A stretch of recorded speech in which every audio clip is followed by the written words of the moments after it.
কাদের সাথে রাজনীতি করি? কথার ঠিক নাই, বার্তার ঠিক নাই। রাতে করে মাদকের ব্যবসা, দিনে করে চাঁদাবাজি। আমি এই জন্য কোন আর টক শোতে যাইতে চাই না। যেখানে যাই সিএনজি স্ট্যান্ড দখল কে করেছে? বিএনপি। বাস স্ট্যান্ড দখল, বাজারঘাট দখল, বিএনপি। রাখছেন নাকি বাংলাদেশে?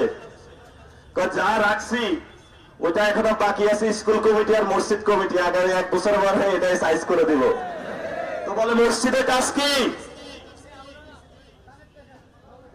ওই মসজিদের সমাজ কল্যাণ মন্ত্রণালয় থেকে টাকা আসে, ওটাও খাইয়া দিতে হবে।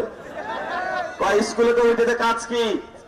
বাচ্চাদের জন্য ছোট ছোট বিস্কুট আছে, ওই টাকাও খাইয়া দিতে হবে। 70 বছর বুকা ছিলাম, বাংলাদেশ আরো 100 বছর খাইলেও তো এটা শেষ হবে না। তোমার জন্য লানত, তুমি মানুষের সেই জনগণের যে টাকা সেটা মেরে দিয়েছ। তুমি বাংলাদেশে কোনো নাগরিক হইতে পারো না। দুর্নীতির গন্ধ খুব বিশ্রী গন্ধ। আপনার যারা সন্তান বাবারা এখানে একসাথ হয়েছেন, আপনার সন্তানকে বলবেন, বাবা তুমি অন্যায় থেকে দূরে থাকো। তুমি নির্যাতিত হয়েছ গত 17 বছর, এখন তুমি অহংকারী হইও না। আল্লাহর দিকে তাকায় হলো একটা সেজদায় পড়ে কালকে থেকে ভালো হয়ে যাও। আল্লাহ অনেক বড় ক্ষমাশীল।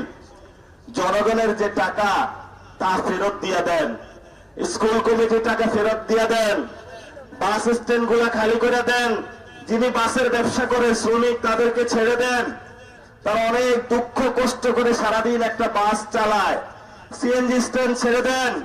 একটা লোক নিজের সিএনজি কেনার টাকা নাই, সেই লোক আরেকজনের সিএনজি চালায়, ওইখান থেকেও সে ভাগ বসায়। কত লজ্জা তাদের জন্য।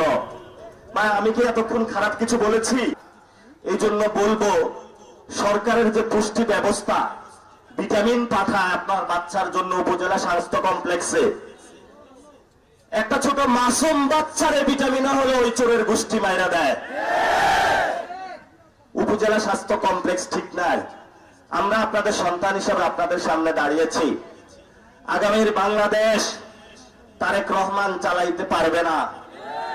ওনার 6 মাসে উনি প্রস্তুত এবং প্রমাণ করে দিয়েছেন।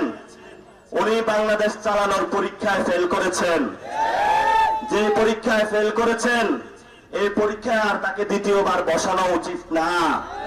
কারণ 18 কোটি মানুষ, এই মানুষের যে পরীক্ষা ফেল করে, এই বাসের ড্রাইভার যদি 18 কোটি মানুষকে নিয়ে অ্যাক্সিডেন্ট করে, বাংলাদেশের সার্বভৌমত্ব আর খুঁজে পাওয়া যাবে না।